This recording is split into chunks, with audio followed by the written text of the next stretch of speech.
कल हमने देखा कि मन में कुछ भी आप सोचते हो तो वो बाहर की दुनिया में दृश्य बन के प्रकट होता है।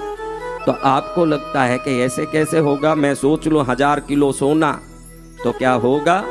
सोचने के तरीके से सोचेगा तो 1 साल में ही दरिद्र को 1000 किलो सोना मिल सकता है। अनुभव और बुद्धि से कहता हूं। कैसे सोचें? पहले मन को समझना पड़ेगा। किसको समझना पड़ेगा? आप मन यानी मन इतना ही समझते हो, मन 3 है। कितने? एक बाहर का मन। कौन सा मन? बाह्य मन। क्या है? आउटर कॉन्शियस कह सकते हैं उसको। क्या कह सकते हैं? वो क्या करता है? मेरे को ये नहीं मिला, मेरे को वो नहीं हुआ, मेरे को सिर दुख रहा है, मेरे को ये हो रहा है, ये सब महसूस कराता है। ये बाहर का मन है। मन एक नहीं है। बाहर के मन से विचार कर करके अंदर के मन में कचरा डालते रहते हो आप। दूसरा मन है अंदर का मन। क्या मन? Inner conscious. क्या कॉन्शियस? हाँ, अंतर मन बोल सकते हैं इसको। क्या बोल सकते हैं? ये क्या करता है? हार्ट बीट कराना। अभी आप क्या, आप छाती को आप धड़काते हो? फिर कौन धड़काता है? हाँ, किडनी कैसे चल रही है, पैंक्रियास कैसे काम कर रहा है, लीवर कैसे काम कर रहा है, लंग्स कैसे काम कर रहे हैं, ब्लड सर्कुलेशन कैसे हो रहा है, पित्त अपने आप कैसे अंदर से उत्पन्न होकर भोजन को डाइजेस्ट कराता है, डाइजेस्टिंग सिस्टम को कौन कंट्रोल करता है, इम्यून सिस्टम को कौन कंट्रोल करता है, ये सब इनर कॉन्शियस। इसके ऊपर एक परम सत्ता है। क्या है? अवचेतन मन, जो सबकॉन्शियस है। इनर कॉन्शियस और आउटर कॉन्शियस को कंट्रोल करने वाले सबकॉन्शियस के पास एक पावर है। तो बाहर जो सोचता है उस चीजों को लाके तेरे सामने खड़ा करना, और तेरे शरीर को चलित करने वाली इनर कॉन्शियस को भी अपने कंट्रोल में रखना। दोनों काम सबकॉन्शियस करता है। और ये जो सबकॉन्शियस है उसको कोई चीज का लेना देना नहीं। मेरा जो मालिक जो मांगता है, मेरा बच्चा जो मांगता है, उसको आप आपका बच्चा समझ लो या आपका मालिक समझो, क्योंकि परम शक्ति ने मात्र मनुष्य समाज को ही वो ताकत दिया है। वो अंदर से जो भी रटता है वो रटन एक तरंग बन के बाहर जाके वो दृश्य बना के उसको प्रकट कराता है। ये शक्ति किसी संसार की प्राणी में नहीं, सिर्फ मनुष्य में ही है। जो सोचे वो कर सकता है। इसलिए मनुष्य से जन्म दुर्लभ है, ऐसे मैं बोलता हूँ। दुर्लभ इसलिए नहीं कि मरने के बाद देवी मिलेगी। देवी जिंदगी में ही, तेरे जिंदे अवस्था में ही, तेरे जीवन की इस अवस्था में ही देवी तेरी हर इच्छा पूरी करने की शक्ति तेरे शरीर में इंस्टॉल करके रखी हुई है। आप सब ऐसे ताकतवान हो, अपने मन की शक्ति से दुनिया में हर चीज पाने की तरंग को अपने अंदर ही रखते हो। आपके अंदर ऐसा तरंग है, उस तरंग को विचार से अगर सही ढंग से गतिमान कर दोगे तो दुनिया में जो दृश्य देखोगे वो सभी दृश्य समृद्धि, आरोग्य, सुख और शांति ही होगी।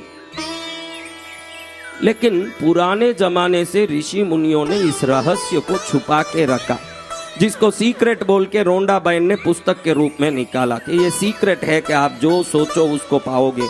इसको सीक्रेट रखा है, इसको सीक्रेट बना के रखा कि आप जो सोचोगे वो पाओगे। ये भी समझ नहीं हो, न कथा सुने, भजन करे, मंत्र बोले। अरे मंत्र क्या बोलेगा? ओम ह्रीम पद्मावती नमः बोलते हुए मन में विचार आए कि मैं बहुत दुखी हूं तो वो मंत्र उस दुख को बढ़ाने वाला बनेगा। मैं बहुत सुखी हूं सोचे तो वो सुख को बढ़ाने वाला बनेगा। मंत्र मत पढ़ो, पूजा मत करो, साधना मत करो, कथा भी मत सुनो, शास्त्र मत पढ़ो, दुनिया में कहीं मत जाओ।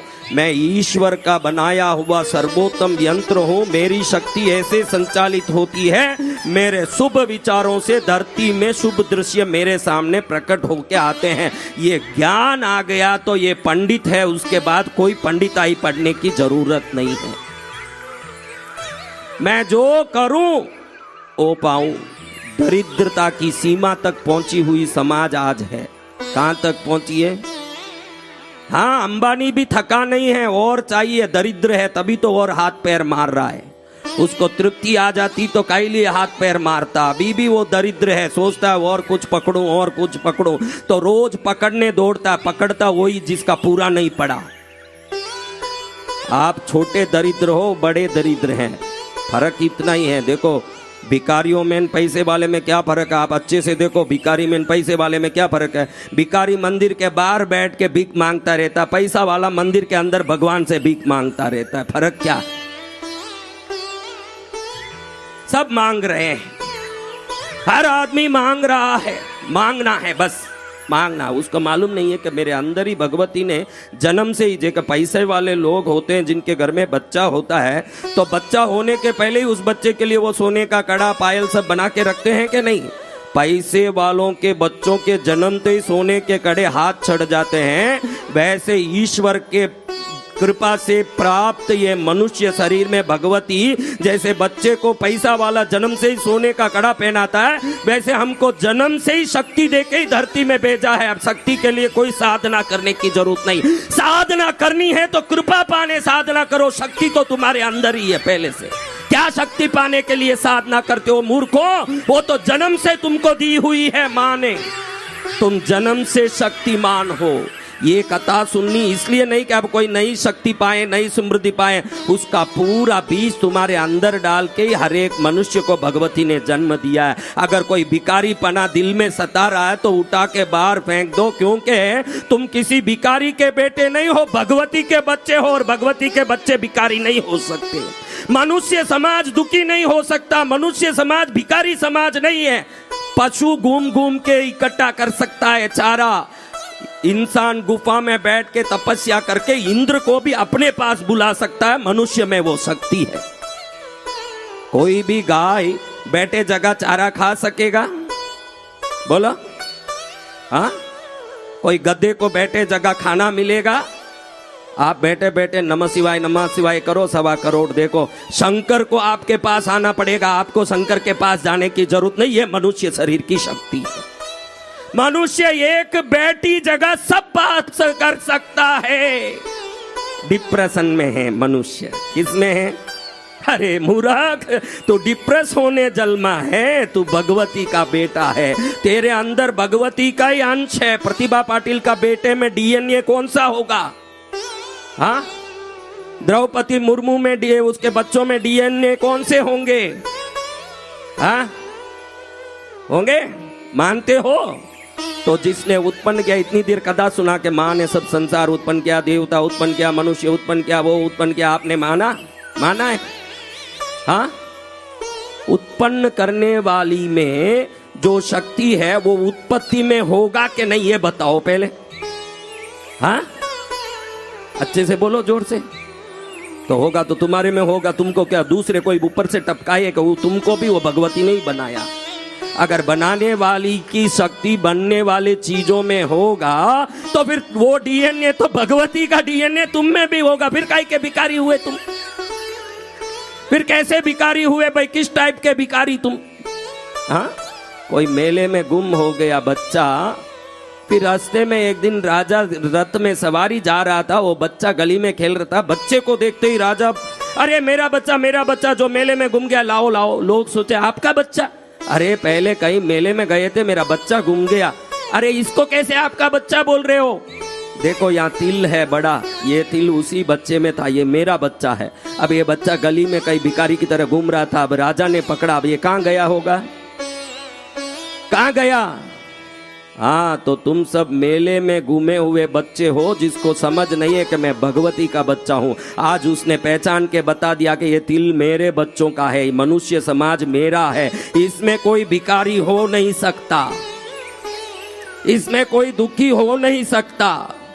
मैं दुख का इलाज करने में कोई हिचकता नहीं हूँ। मेरे पास मंत्र बहुत है, यंत्र बनाने की ताकत है, तंत्र है। देखो वो लड़का कहाँ गया? ये नहीं, लोटपोट वाला कहाँ तेरा है? उठ रहे। ओ देखो, सिर ऐसा घुमाएं, पेट ऊपर करें, पैर उस तरफ करें, शैतान घुस के ऐसे नचा रहा था उसको। कैसे? उलट पुलट, उसका उलट पुलट तो दुनिया में कोई नहीं देखा होगा। सिर दक्षिण की ओर हो, पेट ऊपर की तरफ हो, पैर उत्तर की तरफ हो, हाथ पैर पूर्व पश्चिम में हो, ऐसे 8 दिशा में शरीर मरोड़ के खूब उल्टी पुल्टी करे, मारे, नाक फोड़े, मुंडा फोड़े। इधर लेके आया उसका जीजा मेरे पास, हाथ भी